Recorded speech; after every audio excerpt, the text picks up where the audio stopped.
The Adventures of Frank Race, starring Paul Dubov, with Tony Barrett as Mark Donovan.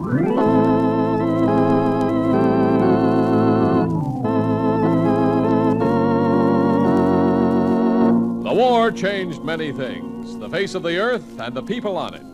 Before the war, Frank Race worked as an attorney, but he traded his law books for the cloak and dagger of the OSS. And when it was over, his former life was over, too. Adventure had become his business. The Adventures of Frank Race. And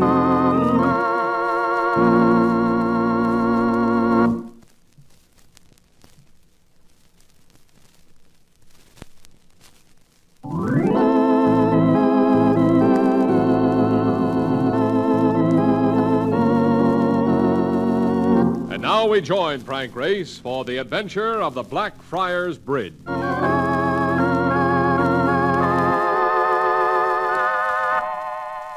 When you think of London, you usually think of fog. But for the room in which I stood, I was catching a view that gave another impression. In the street below walked an East Indian bedecked in tunic and turban, and not far behind him, a Chinese slipped along. During the last few minutes, I'd also seen several other nationalities, perhaps because the building stood only a flip and a toss from Blackfriars Bridge, with the London and West India docks only a short distance down the River Thames. And then the door opened behind me, and I had other things to consider. Since this was the office of George Gilthorpe, president of the British and Colonial Life Insurance Association. I hope I haven't kept you waiting too long, Race. I've been entertained. You get quite a view from here. Do you now? I never really noticed. I don't know whether you saw it or not, Race, but there was an item in day before yesterday's paper about a man being found dead on Lower Thames Street. I noticed it. He Hit was and run insured... victim. Oh, I'm sorry, yes. That's all right. He was insured by this company. Just a nominal policy, £10,000 with double indemnity. I see, and you feel there's something wrong. Well, as you know, we're always reluctant to challenge a claim. But in this case, one of the beneficiaries has asked us to investigate. One of the beneficiaries? Sounds peculiar, doesn't it? Mm-hmm. And that's why I called you in. There are 3 of them, all Americans, all insured with us, each a beneficiary of the others, with the survivor to get everything. Who are these people? They were with the American Army over here. They decided they could do well in England, so they opened a nightclub on Villiers Street, the Golden Chest. Caters a lot to American tourists. Very successful, too. Which partner do I contact? A man named Joseph Dennison. You'll find him at the Dunstan Hotel. It's on the Strand, not far from Trafalgar Square.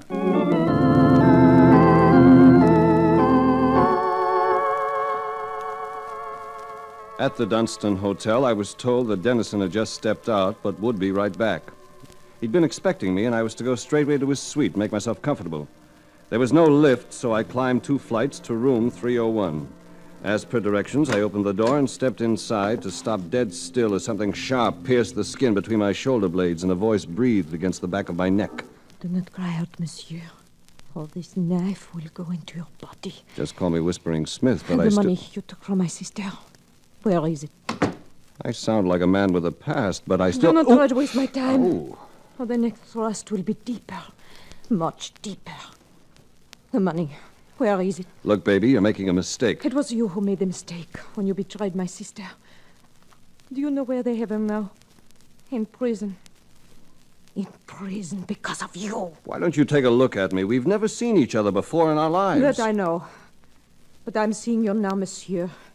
And you're going to give me that money for my sister, or you're going to die. How much is it? I've got about 25 pounds on me. You dare to say things like that when Now, that's all for the knife. Drop it. I will Come on. kill you first. Drop it. That's better. Now here, let me see your face.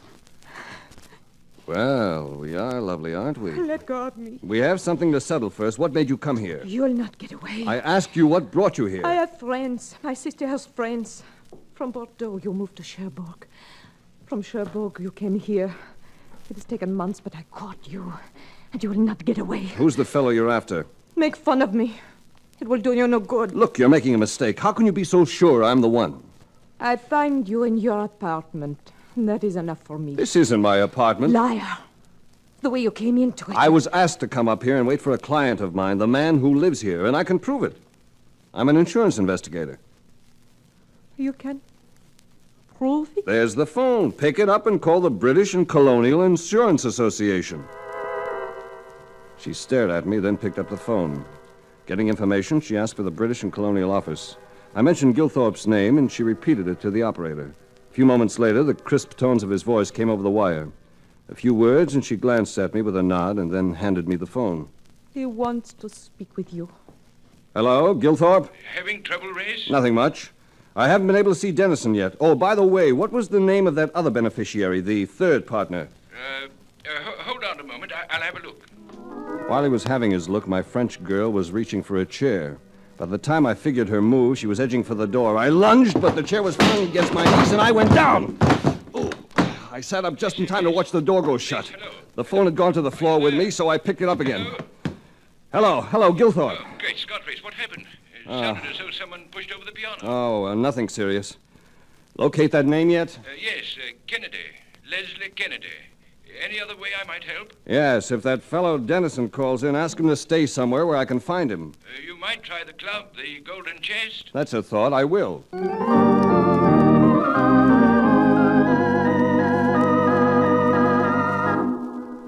I called Mark Donovan and had him pick me up in a rented car.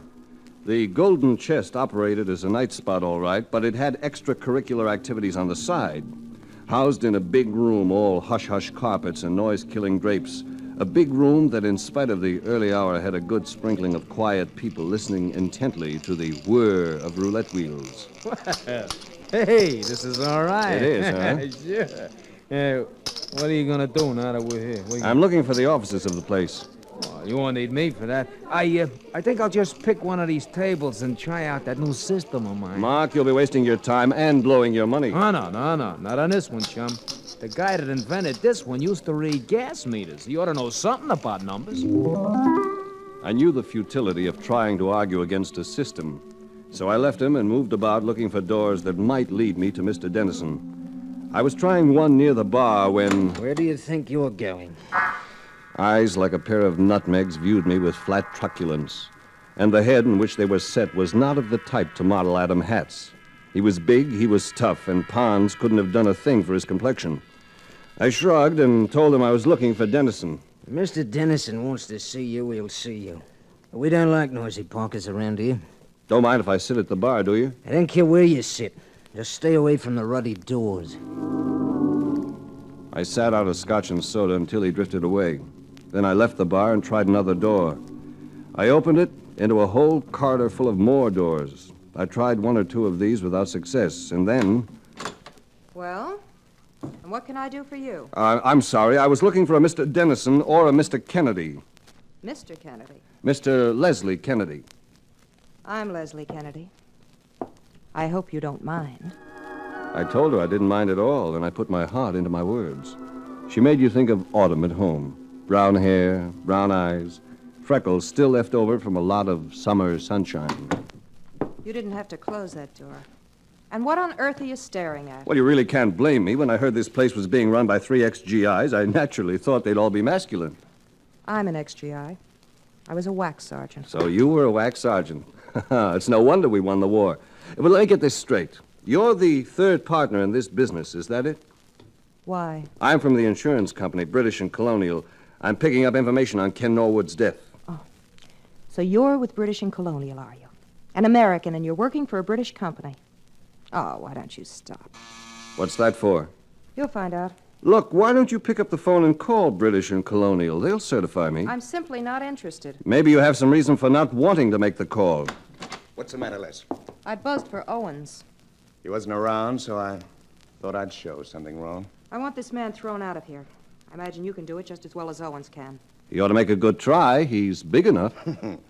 Well, thanks, both of you. Oh, I'm sorry, Jerry. You don't need to throw him out. Just ask him to leave, will you? Will you leave, fella? To a request like that, the answer couldn't be anything else but yes. Go to the door with him, Jerry. The back door. Come on, fella, before Owens moves in. Owen sounds tough. He is. Served as a commando during the war. He'd be tough even in Jersey City. All I did was tell the girl how nice-looking she was. Women. She sometimes gets peeved with me when I tell her the same thing, and I'm her fiancé. She's been upset. One of her partners was killed yesterday. I know. That's what I wanted to talk to her about. You're not a cop. Insurance investigator. Do you know if Miss Kennedy has any French friends? French? There's one girl in particular, dark, beautiful, comes from Bordeaux. You got me. I could ask Leslie. I suggested that he leave it for a lighter mood, and he nodded. He stood talking to me in the open doorway that opened out of a small side street. Big fella with a stock and bond suit and a grin to match. Told me his name was Dayton. And as we talked, someone approached us from across the street. A little man, slim, with a black mustache that glistened in the light of the nearby street lamp. Is it possible that from one of you gentlemen I might procure a cigarette? Jerry Dayton nodded and reached into a pocket. I watched the little man carefully with the feeling that there was something wrong here. Dayton produced a pack of cigarettes and a box of safety matches. The Frenchman took one of the smokes. Dayton struck a match for him. The little man stared up at both of us for an instant, then nodded toward the shadows behind him. Instantly, flying figures converged on us, several of them closing in savagely. Dayton and I were jammed against the wall, but something hit me in the forehead, a jabbing, blinding blow. I was pushed down, slugged again and again and again, until I went whirling into a giant drain of spinning blackness.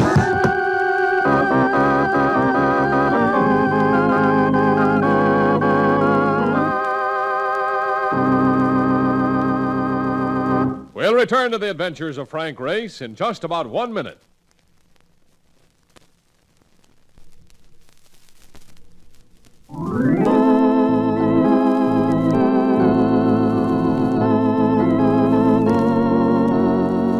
And now, back to the adventures of Frank Race. I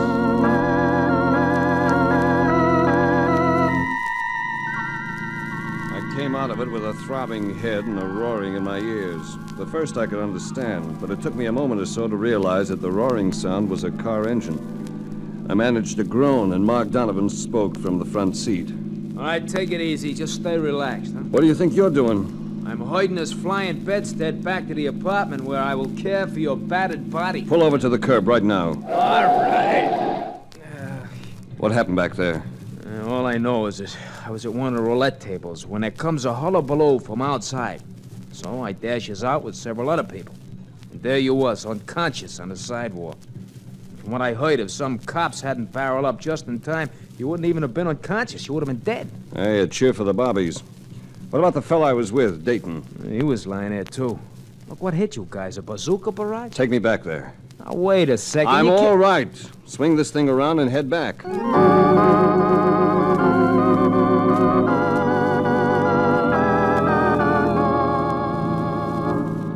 It was rare weather for London. A clear night with a full moon lighting the street in front of the Golden Chest. The street quiet and tranquil until Mark ran afoul of trouble in the form of another vehicle. Hey! Why, you cross-eyed moron? What do you think you're doing? Mark. Wait a minute. You drive like an old lady, a mutton-headed mule. Marcus, I would like to point out something. Are you kidding? That guy was on the wrong side of the street. Marcus, this is England. You were on the wrong side of the street. What? Certainly we're on the wrong side of the street, and I'd like to know what's the idea of yelling at me like that. There were two of them standing beside the car. Now the smaller, older man spoke up. And you're disturbing the peace. So I'm disturbing the peace, huh? What do you think you guys are, anyway? My name is Dennis, and I happen to run this place. Well, now, ain't that something? And I suppose your pal is the king himself, huh? No, sir. The name is MacDonald, Inspector, Scotland Yard. Scott. Race, you think we got enough cash to buy me a bail bond? If you'll stop quacking long enough, I might be able to get you out of this. My name is Race, gentlemen. I'm representing the British and Colonial Insurance Association. I shall take care of the damage. Race, did you say? That's it. And if you're Dennison, you're the man I've been looking for. Oh, it's a great way we meet. Brooklyn-style driving in London. We're probably fortunate to be alive. Well, forget it. We got more important things to talk about. Yes. You can tell me about your partner's death. Well, Ken was found on Lower Thames Street in Billingsgate. It was made to look like an accident, but I'm claiming he was murdered. Ken Norwood was too sharp, too fast on his feet to get clipped by a car. I say he was slugged first and then run over to make it seem accidental. Ken was murdered. Any ideas as to why? Well, Ken, Les Kennedy, and myself been doing all right with our club, the Golden Chest. But somebody's trying to muscle in, Chicago style. Somebody who? Well, how do I know? Just having trouble, that's all. Hired hands getting pushed around. Now Ken Norwood gets knocked off. That's why I called the insurance company. I want everybody in on the act. I want it straightened out. Let's go down to the morgue and have a look at Norwood's body.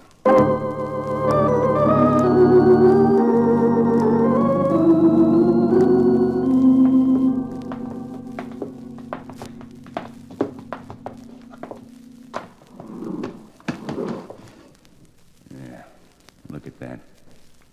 Great guy. And look at him. What's your verdict, Inspector?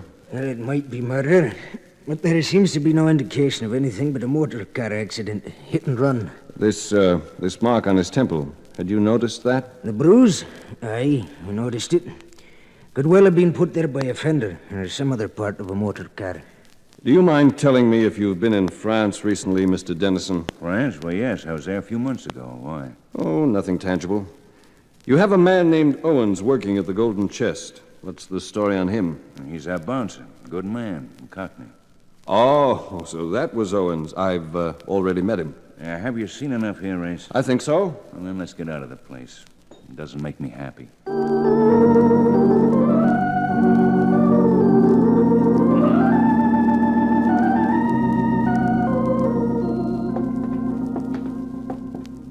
By the way, Marcus, how did you come out with your roulette system? Well, now look, it was like this, You right? were See, clean. In a way, the Hoover vacuum couldn't have done a better job. Hey, what's with this place, anyway? It's Dennison's hotel. He's going to join us here as soon as he finishes with the Scotland Yard man. You know, I don't get that Dennison guy. Look, why should he squawk over getting paid off on an insurance policy? It ain't natural. You might have something there, Mark. I don't know. At this point, I don't know much of anything about the case. You don't seem to be here yet. What do we do now? We step in and... Well, so you're here again. And again you come into this apartment, as though you possess it. Oh, the French dame, huh? Yeah. Real pip. Wait a minute. She's been going through this, Oui, joint. monsieur. I have been going through it. And I found part of the money taken from my sister. Look, French franc. The fact that you found a few francs doesn't mean that they're part of the stolen money. No, monsieur. Then look also at this. A paper band with the stamp of the postal department. The postal department of France. Let me see that. Ah, no. You try to take it away from me and... So now it's a gun. The British police don't like guns. You aren't like it either if you make a wrong move. There. Now you will come with me, while your companion stays here. Wait a minute. You ain't going, Race. Doesn't look as though I have much choice with this gun against my spine. Where are we heading, baby? To the police, who do not like guns.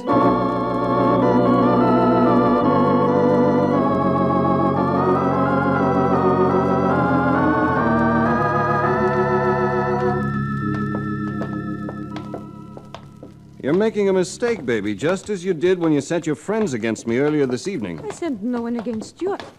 What's the matter? It looks as though you're the one who has friends this time. Those men across the street. Well, they are not going. Oh! This doorway. Are you badly hurt? I don't think so. Hit my arm, but...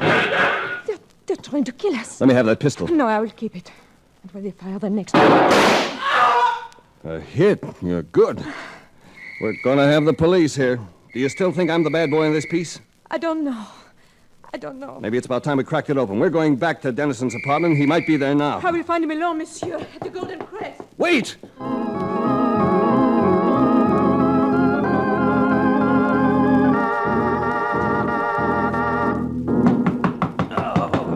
Just no use, Race. Place is tight in the drum.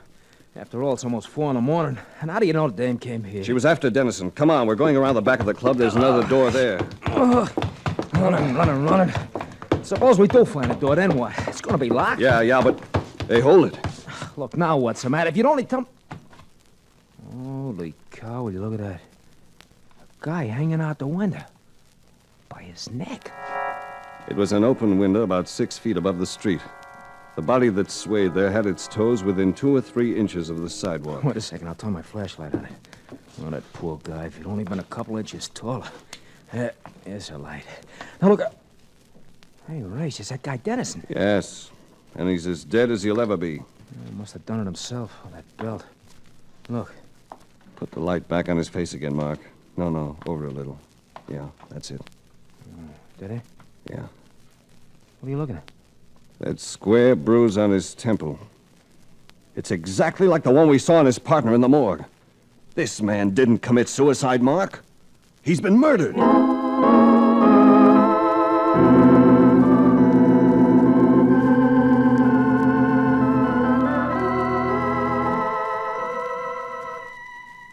I spent most of the next day in our own hotel room, making phone calls across the channel to Paris, France.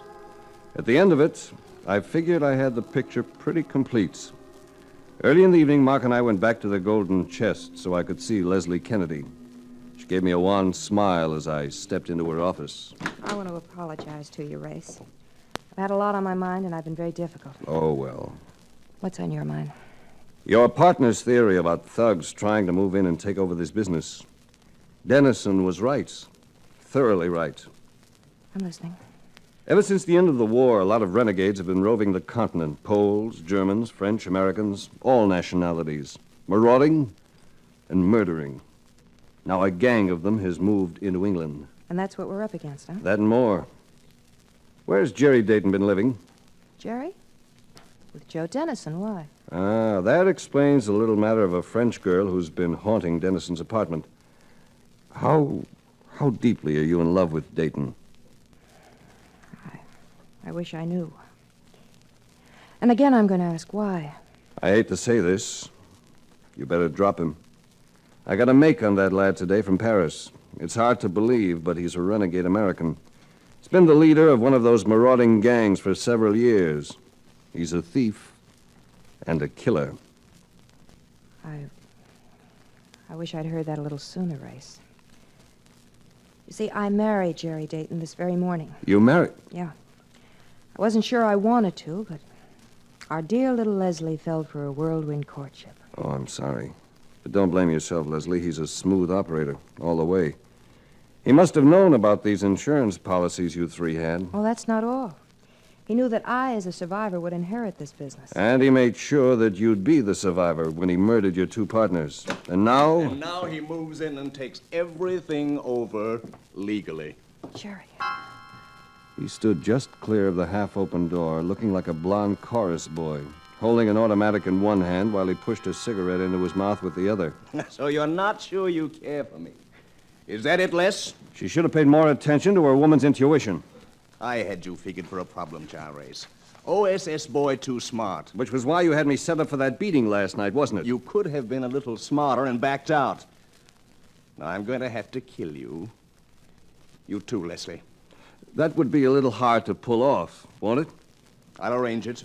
I've handled bigger things. Such as talking that little French postal clerk into stealing money for you? I happen to run short on funds. Care for a cigarette? No, thank you. Well, I'll smoke one for both of us. What tipped you off to me anyway? Those matches you carry. The box. Oh.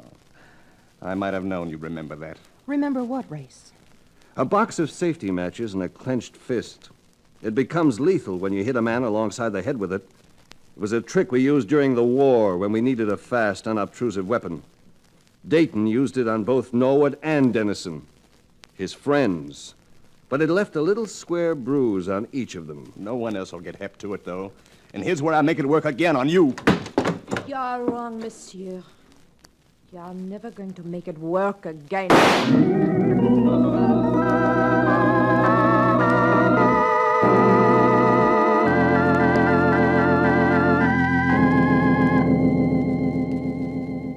Oh, dames. What would you do without dames, Race? Now, wait a minute, Marcus. No, wait a minute. When I'm not around, I even get you out of jams. He's going to live, Race.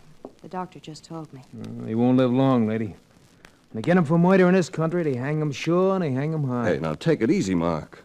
You know, this happens to be his wife. I'll get over it, Race. I think I've had a very narrow escape, and I'm very grateful for what you've done. Well, then, do me a favor. Give that French girl a helping hand. You know, a little money would do an awful lot toward getting her kid sister out of a French prison. I'll do that, Race. Good. That's swell. Marcus? Yeah. We shall go now. We've got to see about a plane for New York. Oh, now, wait a minute. Wait a minute. Look, I ain't gonna fly. Oh, yes, you are. No, I ain't gonna... Look, you Oh, know, yes, you are, Marcus. You know what now, I'm gonna Mark, do? Look, it's let a me matter of time. We have another case waiting, my boy. Do you know what I'm gonna do when we get back? No, what are you going to do when you get back? I'm gonna get one of those little brass plates, a nameplate. Uh-huh. And I'm gonna have this printed on it. Yes. Mark Donovan. Boy airplane.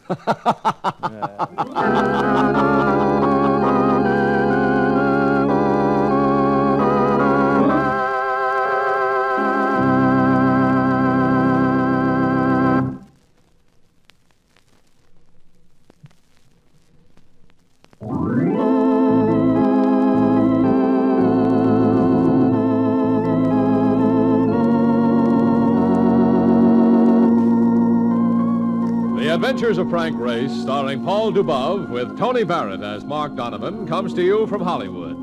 Others heard in tonight's cast were Gene Bates, Michael Ann Barrett, Tom Holland, Bill Crawford, and William Johnstone. This series is written and directed by Joel Murcott and Buckley Angel. The music is composed and played by Ivan Ditmars. Be sure to be with us again this time next week for another dramatic chapter in the Adventures of Frank Race. Art Gilmore speaking. This is a BPS production.